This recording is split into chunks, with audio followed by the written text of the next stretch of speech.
Not looking good. I'm sorry, not looking good? Not looking good. What happened? What broke down? That's as far as I can go with it. Mayor Sylvester Turner walking out of negotiations tonight, saying a deal does not look good to keep more than 200 firefighters from losing their jobs. City Council will vote on layoffs tomorrow because as of tonight, the city and firefighters have not been able to reach a deal. Yeah, this is after a second day of talks with an outside mediator. This story tops your 90-second nightcap. They are working with an outside mediator to implement Prop B and avoid layoffs. The fire union had already agreed to a 3.5-year phase-in plan, while Mayor Turner and the city had said a 5-year plan is the only way to prevent any layoffs. But even if the council votes for layoffs tomorrow, if a deal is later reached, those layoffs could be pulled back.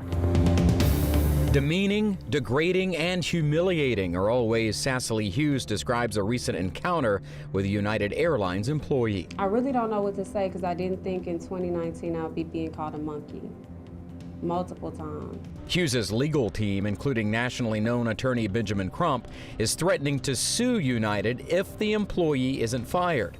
They don't know what's taking so long since she was already cited by Houston police for using abusive and profane language in a public space.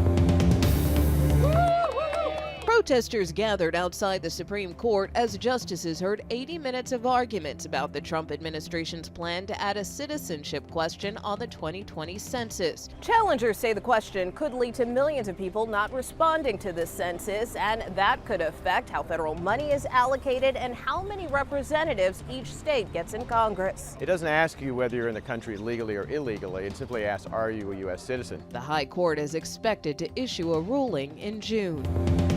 Someone painted over the iconic Be Someone graffiti. Black paint covers everything. We don't know who did it or why, but Houstonians aren't happy about it and want to believe it will be back. Could there